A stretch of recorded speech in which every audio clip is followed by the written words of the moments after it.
Ban Monarch and Grimtosh.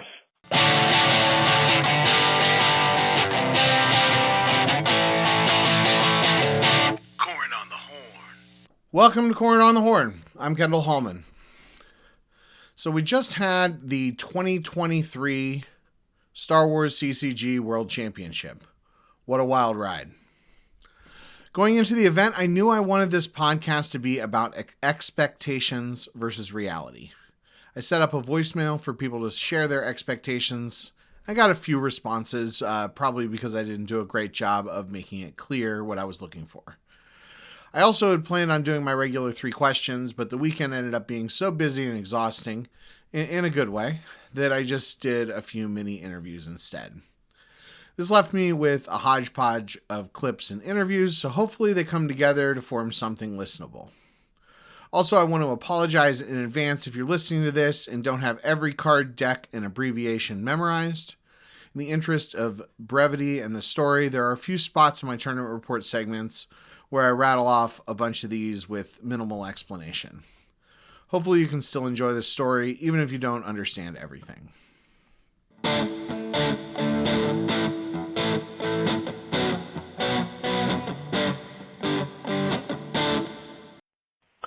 Hey, yo, this is everybody's favorite Star Wars CCG personality, Dan Tartaglione, also known as the Tartag One. So we all know that Worlds is this coming weekend, as I'm calling in on the Sunday before Worlds. As for somebody who I think is going to be winning this, you can't tell me now that with Justin Desai, he has to be the favorite to take home the title. He won it last year, so it's always a possibility for him. However, if I had to pick someone right now, I would be saying it's either going to be Johnny Chu or Hayes Hunter. Johnny, again, returning to the game last year, he did not make the top 8, but he did win the consolation. He is what a lot of people say is the greatest player of all time.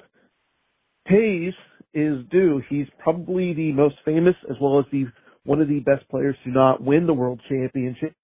So I think it is going to come down to a Hayes or Johnny Chu possibility.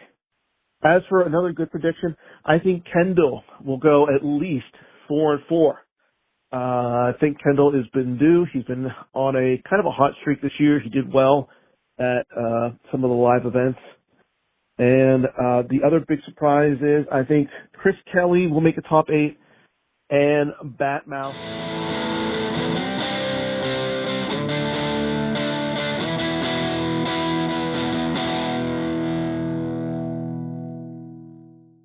But I'm here with Chris Schoenthal, tournament advocate for the Star Wars CCG and tournament director for World Championship 2023. Thank you for having me. Yeah. Thanks for coming on. So just real quick, what are your main responsibilities as a tournament advocate?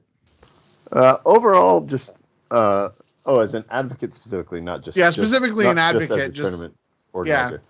So basically, if the PC were at a for-profit company, I would consider myself the head of organized play, and what that generally entails is making sure that the structures and the events held both are rewarding for the players, are fair, and are well organized and planned.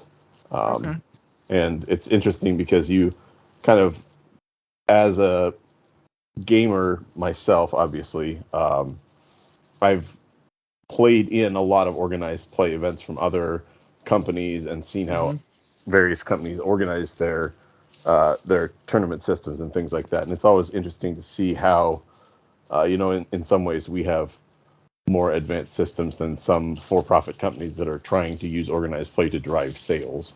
And that's something that I've been a part of. I'm not going to toot my own horn too much on it, but making sure that we thrive as a community. A big part of that is holding events and getting together, preferably in person. Obviously, we had the COVID years where we did a lot of GEMP events, but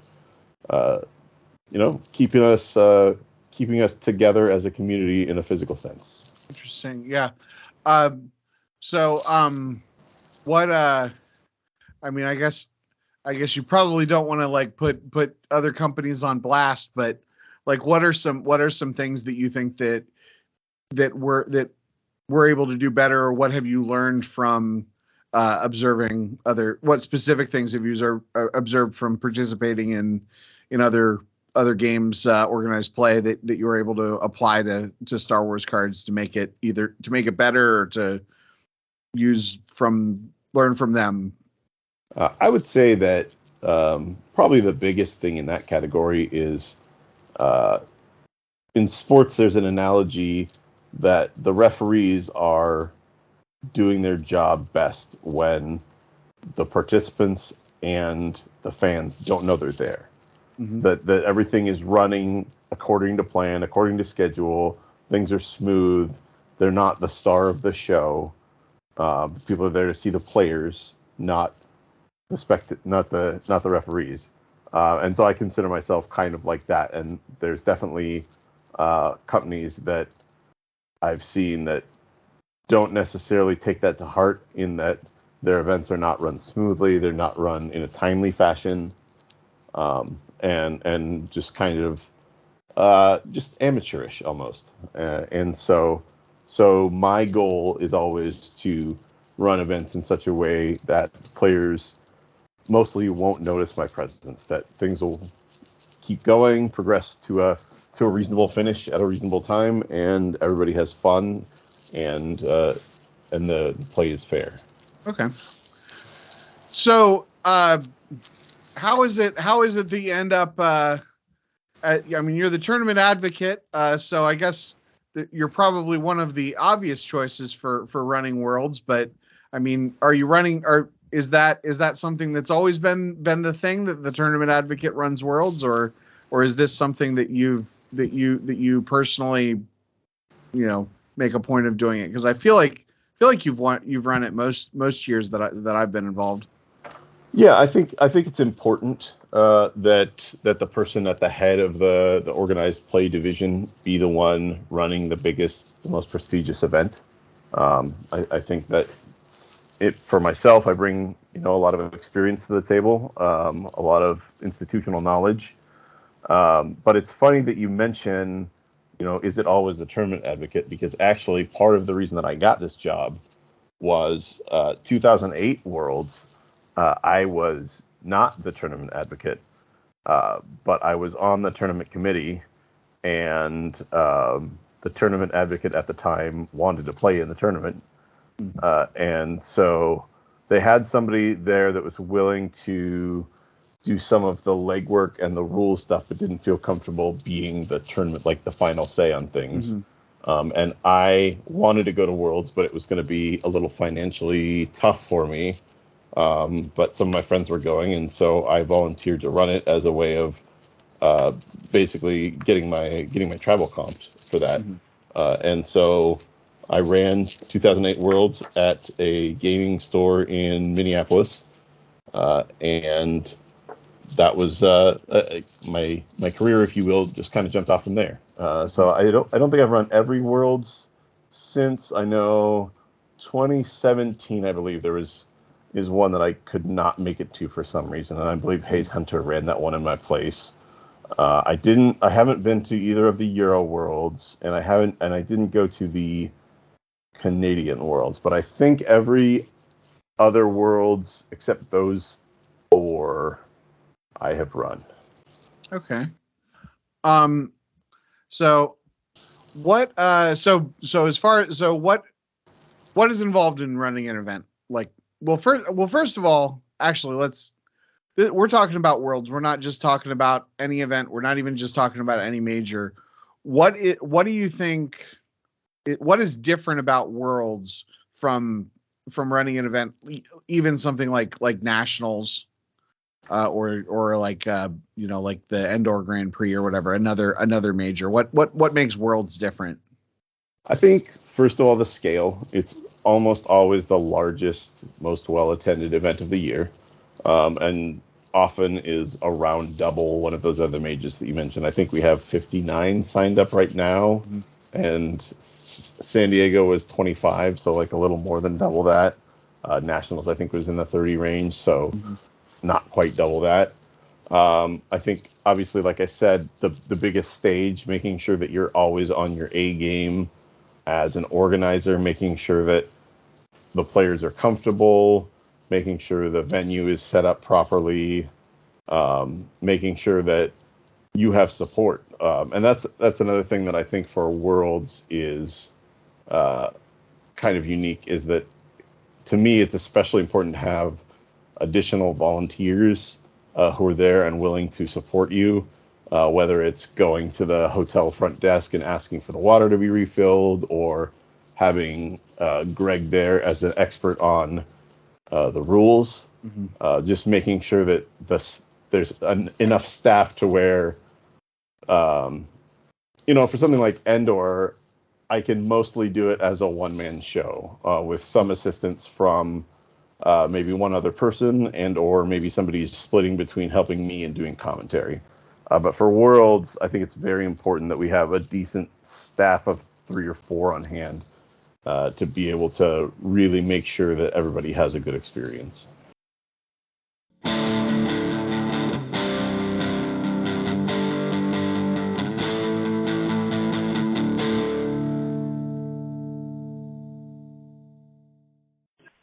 My name is Matt Thornton. I'm here with Taco Bell, Garrett Larson, and Ryan Jellison, and I'm going to ask all of them their predictions for Worlds this year. I'll ask myself first. My prediction is that there's going to be a lot of Tom-style decks being played. Taco Bell, what do you got to say? I've got 2 clone decks in the top 8. Garrett Larson, Dead Body, what do you got to say? I'm going to go the opposite, Bill. I'm going to say no clones decks makes the top 8. All right. And Ryan, Sack Numbers, Jellison, what do you got to say? There will be 1 ISB in the top 8. All right. There you go, Kendall. You got 4 predictions here. Good luck, everybody. Have fun. No reverts. People have legitimate reasons that they can't travel across the country to play Star Wars cards, and personal commitments, family, financial, whatever. But one thing that I struggle a little bit with what to say to somebody is if I say, why aren't you going to Worlds, and they say, well, because I don't stand a chance at winning. If I go there, I'll probably lose most of my games. What would you say to somebody like that their fear that they're not going to be successful in the event itself is preventing them from coming, and what have you done what do you do as an organizer for events like this to make sure those people are having a good time? So I think a lot of that comes down to just the kind of esprit de corps that our community has, and how tight knit we are, and how welcoming we are to new people. So I would say to those people, it's very possible that you won't do well in the event. I'm not going to sugarcoat it and say that, you might go on a miracle run or whatever. Like, our game is very low variance compared to other games, and the top players often come out on top. But I would also say that playing against those top players in the top event of the year each year is a unique experience that you should always strive to get a chance for. I think people have their A games, people have their new decks. There's just something special about the environment there. But then after the tournament itself, there's still so much that goes on, especially at Worlds, because we have that extra day.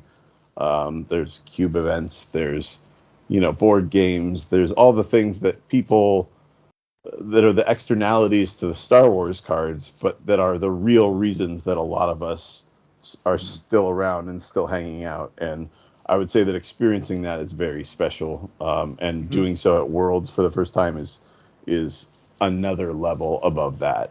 I know we had a new player at Nationals who is from Florida, I believe.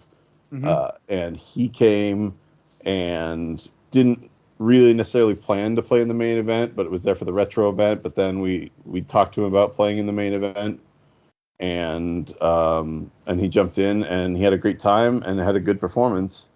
And I'm hoping that that he comes to Worlds and that he comes to future majors, and that's how we sustain and grow the community, is by treating each other like close friends that have known each other for years, even if you're brand new. Yeah, I agree. I agree with all that.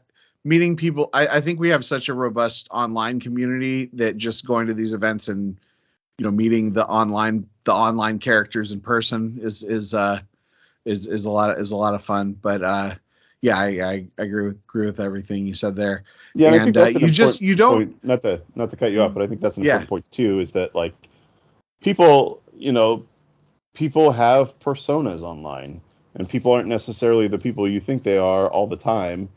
But in person, there's nobody in the Star Wars community that I wouldn't be happy to share a beer with, regardless of how vehemently I might disagree with their online opinions or think that they have some silly thoughts or whatever. When we're all in a room together and we're all hanging out and playing board games or whatever, we're all not to borrow from Olive Garden too much, but we're all family in a way. And I'll also echo the being able to play against the top players. I mean, you can play against the top players on GEMP, which is, that's a unique thing about Star Wars CCG. But like if you play Magic, even if you go to a giant Magic event, the chances that you'll be paired up against one of the greatest Magic players of all time, pretty low. But like in 2021, round 1, game 1, I was paired against Joe Olsen. Who was at the current champion, the current world champion at that time, and it was interesting, just because, I mean, it was unfortunate that I wasn't a little more prepared for that game, because he wiped me out a little bit more quickly. But he even that was just like an interesting, like, kind of check that off the bucket list, play against a world champion. So one of the kind of themes that I'm trying to get to with this podcast special is, sort of talking about expectations and predictions. What expectations and what predictions do you have for Worlds? And sort of in any take that in any direction you want. Sure. That's an interesting one.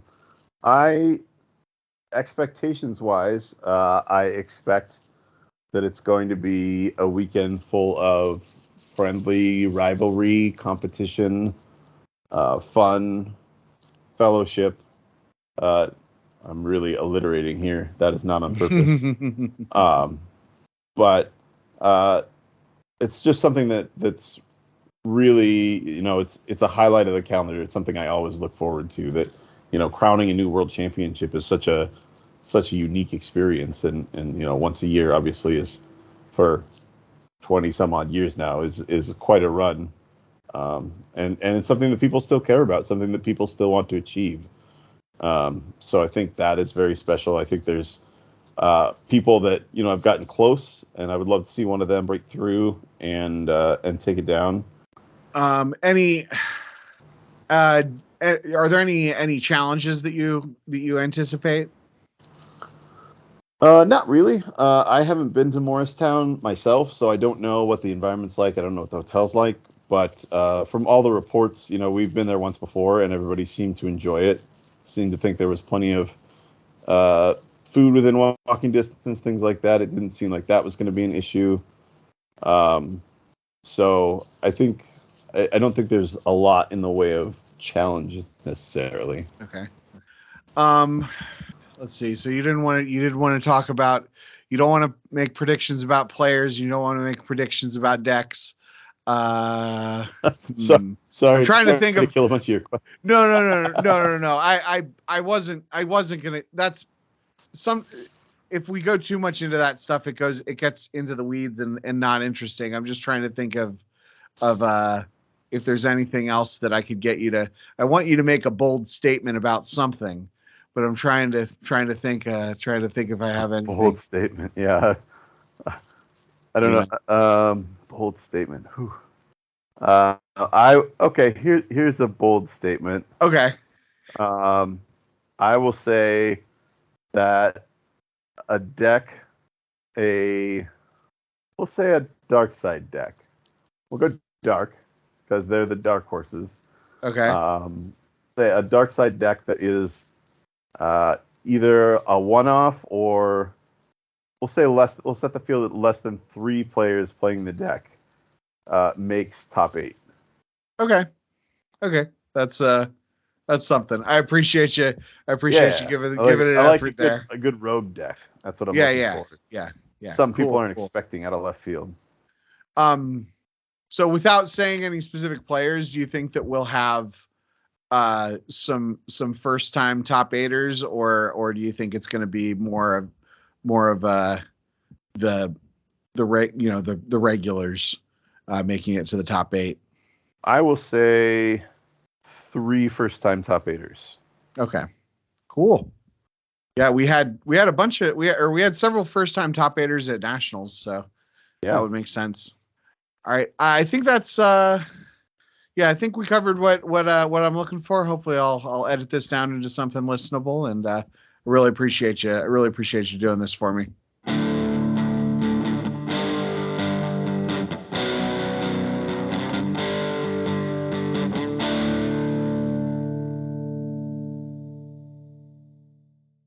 Mr. Corran, Kendall Hallman, this is Matt CRG Lutz calling to leave my post-Worlds prediction that I had hoped to go 2-2 with Hyperdrive and met that and was sorely disappointed and regretted my choice of the hybrid Shadow Collective list that I thought was all super fun and ended up being too cute and clunky. As far as what else that I thought I'd would see a lot of mains and Obi-Mooning and Quai-Mooning, and thought I would see lots of walkers and maybe some SSA Tom style decks, which turned out to be true, and a whole pile of Hunt Down, which of course was played by 2 of the top 8 players, Mr. Batmouse and Mr. Casey Annis. In any event, look forward to seeing you at the next major. The next one I'll probably be at will be the April of 24 solar eclipse in Indianapolis. Take care, friend. Bye-bye. Hey, everyone. I hope you're enjoying the show so far. If you like what you hear, you can support the show by joining up at patreon.com/KendallCast, just $2 a month, or making a direct donation through the PayPal link at kendallcast.ninja. Every little bit helps. I don't have too many expenses, but patrons did help offset the cost of my World's trip and paid for the microphone adapter that Matt Thornton used to record his interviews at Nationals. Special thanks to Jared, Blake, Joe, Ben, Zach, Gary, and Bill for the support, as well as all those who have made PayPal donations over the years. This next bit of the podcast gets a little non-linear. Normally, I edit in my 3 questions segment amid my tournament report. But in this case, instead of asking 3 evergreens questions, my mini interviews were mostly about people's experience after the tournament. I think it works as a piece, but just wanted to warn you so you're not confused when I jump from talking about event preparations to interviewing someone after the event. Even after a decade of podcasting, I'm still learning how to put these more complicated episodes together, and I'll definitely be taking this irregularity into consideration for future shows. I hope you enjoy the rest of the show. Thanks for listening.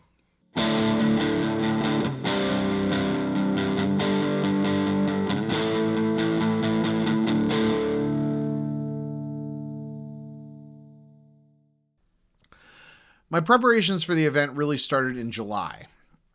After set 21 came out, I wanted to be sure that the court helpers from that set weren't enough to make the deck viable. And I was intrigued by Tom Struther's Prophet Spaceport Speeders build.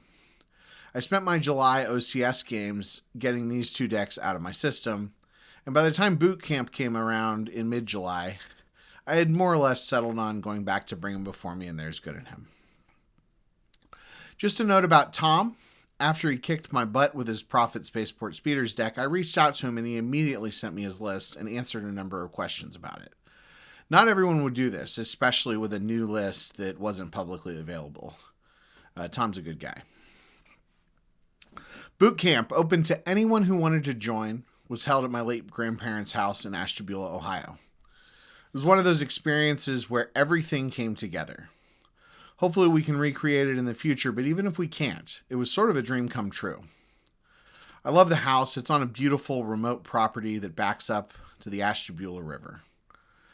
We had a total of 7 players grinding games, and in spite of the rain, we were able to sit around a bonfire in the evening. Not to mention, one of our boot campers would go on to be the runner-up at this year's Worlds. Awesome job, Casey. I'm really glad that I got those decks out of my system, but using the OCS games to get decks out of my system left a limited time to get in shape with my chosen decks of Bring Him Before Me and There's Good in Him. Lucky for me, for the first time in my life, I have a nearly weekly game. You've probably seen pictures of Travis Morris's basement if you're on the Facebook group or Slack. Besides Travis, John Veazey recently came back into the country and needed to get some games in. So between that and the Road to Worlds event on GEMP, I was, I guess, as prepared as I've ever been at Worlds.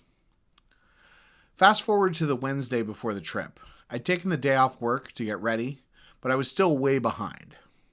I finished editing the last Deck Tech video that I'd planned to edit the previous weekend that morning.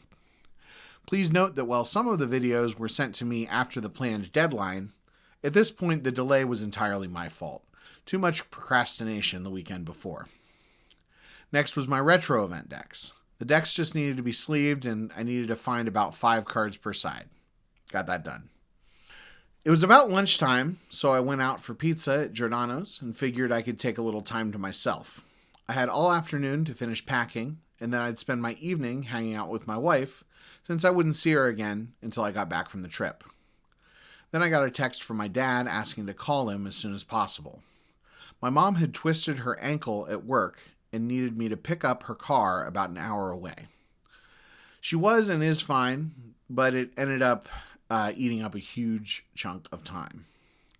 I ended up getting home around 7:30. The rest of the night involved running around, getting V-slips printed at Staples, grabbing a bite, and frantically hoping that I didn't forget anything important. The next morning, Travis picked me up at 7 and drove to his parents' house, where we met Chad Lawrence, Ash Nolo on all Star Wars CCG socials. He lives a few hours away, and it made sense for us to meet in the middle. I'm burying the lead here, though. Travis's parents have 3 horses and a donkey, and I got to pet one of the horses. So I got on the road, and aside from some very aggressive driving from Travis in the rain as we passed 6 overturned semi-trucks, the trip was mostly uneventful. There was a weird conversation where Travis and Chad tried to out-redneck each other. Chad would say, "Sometimes we would need to go to the laundromat because our well water would be bad." And Travis would say, "We didn't even have indoor plumbing. We had to use an outhouse." Anyway, we got there and it was raining. I'd wanted to go to Rutt's Hut, a world-famous hot dog place about 30 miles away, but between the rain, the traffic, and the fact that we've been on the road all day, it just wasn't in the cards. Instead, I searched for nearby hot dog places. 2 places came up, Sophie's Hot Dog Stand and The Committed Pig. Both were a third of a mile away. I followed the GPS and Sophie's Hot Dog Stand wasn't there. Probably because it was a hot dog stand and it was raining and it had closed an hour earlier. The Committed Pig didn't have hot dogs. So I wandered back to the hotel, got some perfectly acceptable lo mein from the Taiwanese place across the street, and got a pint of Johnny Walker Red Label since the liquor store didn't have Crown Royal. I don't play poker, but I hung around drinking my Red Label and then Mike Kessling's 4 Roses. I made a joke about Mark Walseth and Scott Lingrell being the elder statesmen of the game, winning their tables. I told Kessling to use Audacity and Levelator for his podcast editing, and I may have gotten a little excited because I had had a pint of liquor, and I love talking about podcast editing with people. Hayes Hunter, eventual winner of the event, was talking to Travis, and I jumped in. He tried to convince me to float a second Twix in my There Is Good in Him deck with a tunnel vision to boot. He also planted the seed for the changes I'd make for the constellation. After I spoke with Hayes, Joe Olson wanted someone to walk to 7-Eleven with. I tagged along and realized I'm really out of shape. I was able to keep up, but just barely. In the meantime, he confirmed that a second Twix in There Is Good in Him was a bad idea. I went up to my room and theory crafted with Chad for a bit before going to bed.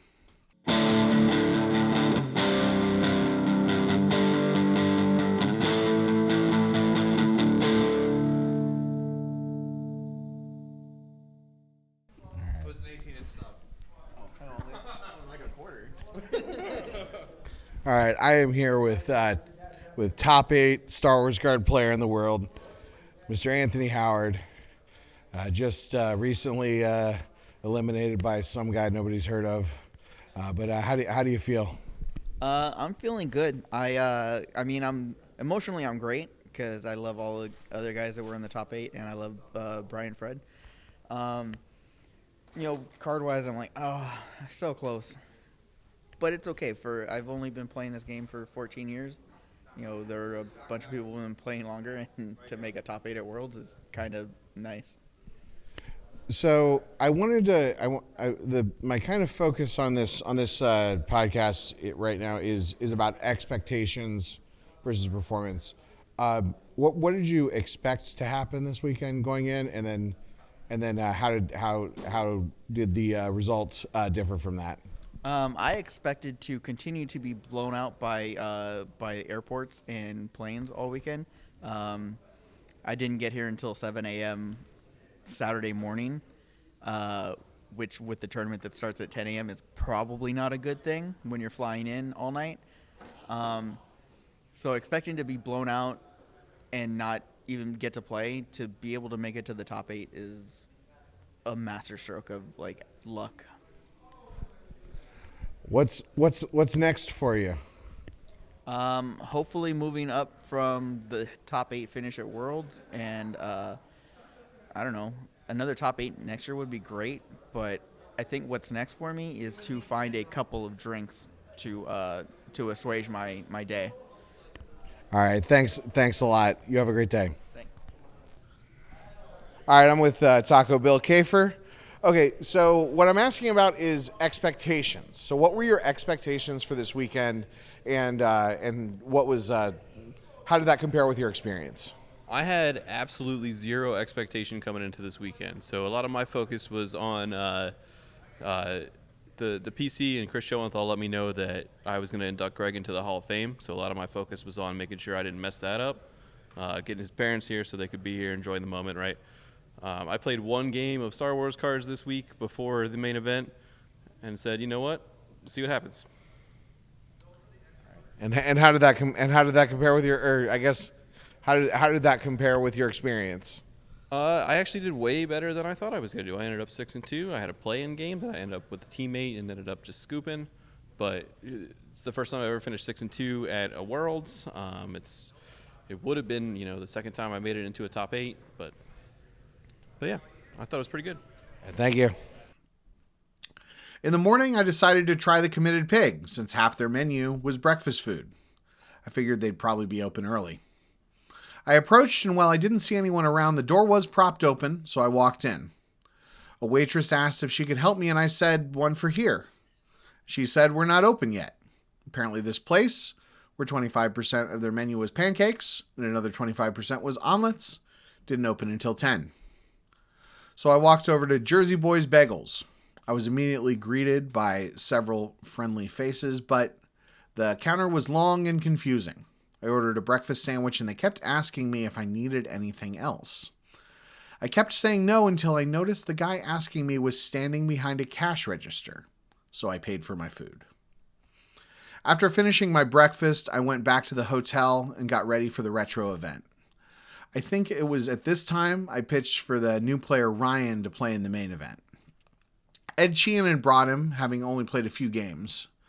We ended up talking him into playing the cube, which he'd planned to play in, but also the team event and the consolation. I got checked in for the retro event and knew I had a long day ahead of me. I'd brought snacks and deli meat for disappointing sandwiches, but I figured I had just enough time to give Sophie's hot dog stand another try. This time she was there, a little cart run by a little old lady. She plated my hot dogs, and I tried to hand her a card. She told me she was cash only, but I could pay her next time. I did pay her next time. I ended up going back about 3 more times that weekend. Finally, it was time for the retro event. My decks were Hunt Down, based on Justin Desai's 2021 Gemp Retro Event deck, and Hidden Base Numbers, based on Matt Sokol's World Championship 2000 deck. The nice thing about Sokol's deck is you can swap out the second copy of the Hidden Base for Luke, now that we don't need a Hidden Base indicator to be in the 60. First round of the event, I played against an ISB deck with my Hidden Base. He couldn't do much having minimal space and did not have You Cannot Hide Forever, so I ended up winning, including getting a massive 10 force loss from Never Tell Me the Odds. Achievement unlocked. The rest of the event didn't go so well. Round 2 versus Garrett Larson, I forgot that Docking Bay Transit existed and had Vader's lightsaber get stolen twice. Round 3 versus Ryan Jellison, he had the You Cannot Hide Forever and just dominated the board. I don't even remember what platform he was playing. Round 4 was versus Joe, the same guy that I played round 1. This time he was playing Throne Room. I didn't play perfectly, and Vader's lightsaber got stolen again, but mostly he got Honor of the Jedi set up early, so I was losing to my own ping all game, and he was not. I also top-decked 3 Vaders after losing an early battle and opting to try to keep Emperor Palpatine on table. After a quick run to the ATM, I returned to the hot dog stand, settled up my debts, and bought 2 more hot dogs. This time with some sauerkraut on top. Got to get those fruits and vegetables in on these trips. Then it was time for the team event. Travis and I formed the Basement Crew, while V's and Chad formed Team Ohio 2. Rounding out Ohio players, we convinced Carl Koenig to join up with Ian, a local personality that most only knew from the Facebook group.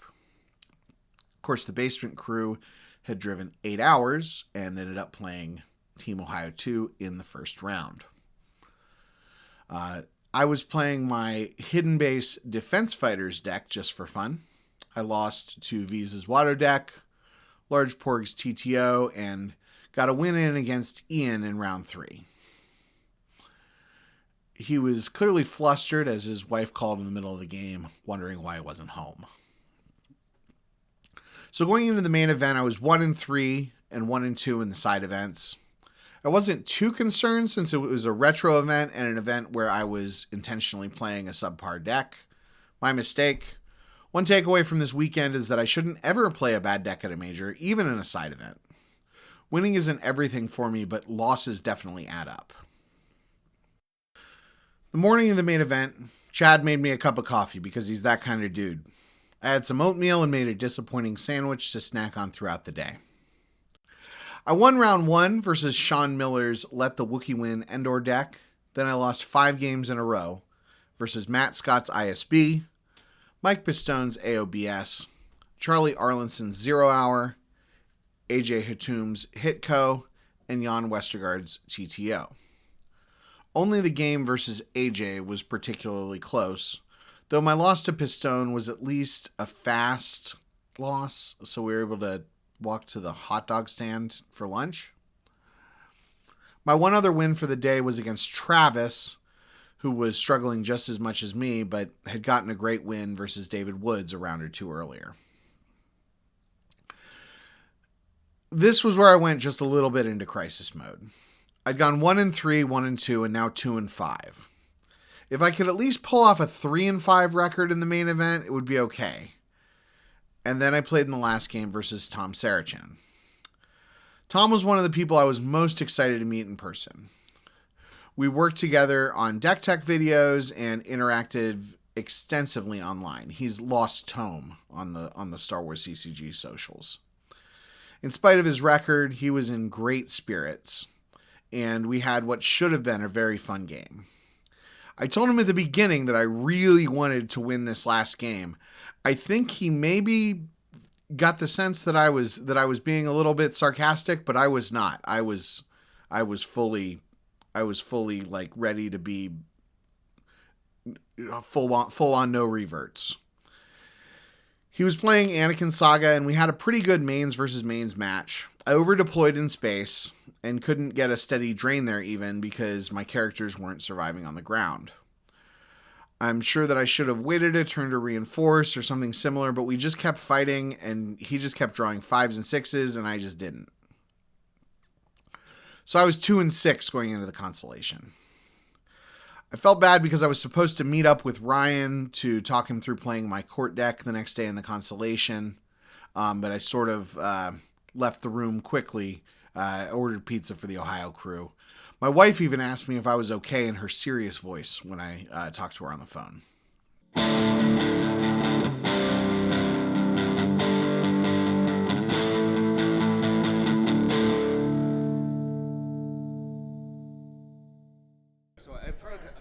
All right, I'm here with the large pork himself. The large. Oh my gosh, how do you say your last name? Santaswaso. Okay, I'm here with Tommy Santaswaso, the large pork himself. I'm just basically, what were your expectations for this weekend, and how did your experience compare to those expectations? Sure, my expectations coming in. Largely, I had large expectations of myself to do well, to be better, and that's what I've been training for all year. I've been trying to get better, learn the cards, meet the people, learn from everyone I meet. I feel like I took a couple of bad steps in the preparation process. I pivoted away from a deck that I thought would be good to try something else, so it wasn't a waste, but I spent a lot of time having reps with another deck that I didn't end up playing at the end. So there was a flip-flop. But honestly, the weekend was great. I learned so much, and I look forward to coming in strong for Euros. Who's coming with me? Thanks. All right, I'm here with Ryan, brand new player. Ryan, what were your expectations going into this interview? Oh my gosh, I drank alcohol. What were your expectations going into this weekend, and how did your experience compare to those expectations? Well, I would say my expectations going in were that I was going to play a few games in the draft format, meet a few nice people, maybe check out some games, maybe cheer on my friends. And in practice, I found that all that happened. But I also got talked into playing a bunch of other games by said very friendly people, and frankly had a great time doing so. In total, I think I played every format except the competitive. So I played the Constellation, played the team the team format, and also the draft. And I actually won 3 out of 13 games, which made me feel very, very happy. So to anybody who's interested in getting into this game, I would say it's quite accessible, and the people are very friendly. And you might as well, because you won't regret it. But I had fun, yeah. Thank you. The front desk recommended a place that was way too fancy and didn't make it clear their size of their pizzas. So I found a place on DoorDash. It was fine, nothing too special, but there was a lot of it. And Carl was very generous, paying for a good chunk of it. Earlier in the day, I was thinking about There Is Good in Him and how it sort of naturally shield busts your opponent. They almost always pull something to stop Luke's turn 1 Force Drain. And they get the grabber and sometimes the sense shield while they're in there. So what if I played Grimtosh? What if I played Revolution and Gunite? I haven't seen many shield pullers lately, and it would only be a handful of card slots. Digging out Revolution and a few other cards occupied me the rest of the night. I had to borrow a Gunite, which was tricky because I had to be careful of who I asked it from. V's, if you're listening, I'll give it back the next time I see you. And I wandered around drinking a little bit of Chad's Peach Jim Beam and a little bit of Taco Bill's Johnny Walker Blue Label. I would recommend the Blue Label over the Peach Jim Beam. The consolation event started out pretty strong. I won against Mark Walsith's Dooku Revenge of the Sith deck. He was clearly tired and we had a miscommunication in the first turn about how my objective worked. He played out a few turns and conceded. I know he wasn't at his best, but this was my first win against Mark in all the times we played, usually at a point in the event where he's tired and checked out. But he still always finds a way to beat me. Just speaks to the caliber of player that he is. Next up was young Apollo Chew's 0 Hour. Also pretty tired and conceded after a beatdown. So I was feeling a little better at 2-0. I had no delusions of going all the way, but told myself I just needed one more win. Then I lost 3 games in a row.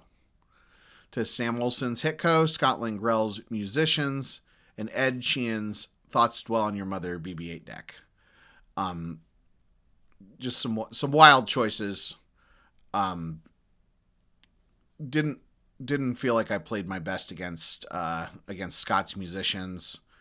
And then Ed's deck just seemed like it was firing off on all cylinders. I don't remember the Hitco game very well. My last game was against AJ. This time he was playing Shadow Collective.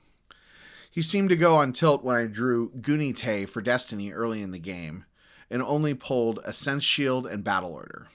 He was a little bit force-choked for most of the game, but I made things worse by deploying both Gunite and Revolution. He did not pull his 4th shield for fear of what other shielded cards I might be playing. It was a close game, but I had a lot of fun and won, ending up at 3-3. I swear I was one game away from becoming a full-time PC volunteer. That night I finally got to go to the Committed Pig. I had pork roll, which is a local New Jersey dish with vibes of ham, bacon, and hot dog. Difficult to describe, but very good. It was served on a sandwich of French toast, bacon, egg, and cheese.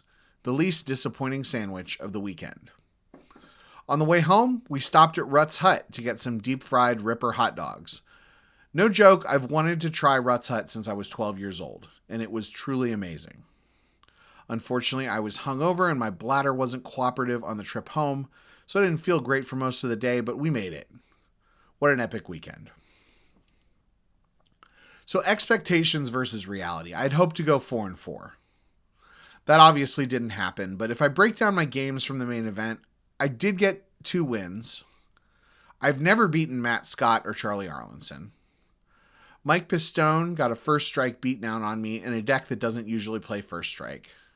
I'm not saying I didn't make mistakes in these games, but they were reasonable losses that don't make me a bad player. Jan was playing TTO versus my reactive mains deck that has minimal damage output and has a limited space package. This is such a one-sided matchup that I took relatively unprotected out of the deck prior to the event, knowing it wouldn't make a difference. The games versus AJ and Tom were heartbreakers, but you win some, you lose some. I've beaten Tom on Gemp from time to time, and I beat AJ the next day, so we're definitely close in skill level. I'm not trying to make excuses, but if my goal was 4-4 and I had 4 games that were essentially auto losses, 2-6 isn't quite as bad as it sounds. I didn't talk much about bringing the projector to play Switch, watch the top 8, and put up a slideshow, but that bit didn't really pan out, as apparently my projector isn't strong enough to use without all the lights turned off. No big deal. If nothing else, I ate well this weekend. May seem silly, but Rutt's Hut really was a bucket list item for me, and I'm really grateful that Travis was willing to drive 30 minutes out of the way for it. Oh, and I guess Hayes won. Good for him. So that's Worlds for you. Just want to thank everyone involved in this episode, everyone who left voicemails, everyone who let me interview you, Matt Thornton for being real helpful in some behind the scenes stuff, patrons, Travis for driving, Chad for sharing a room with me, all the volunteers at the event, Scotland Grill for everything he does, all that stuff. Until next time. Good luck, everybody. Have fun. No reverts. This podcast is a production of the KendallCast Podcast Network. If you'd like to support the show, you can go to patreon.com/KendallCast or make a direct donation through the PayPal link at kendallcast.ninja. Thanks for listening.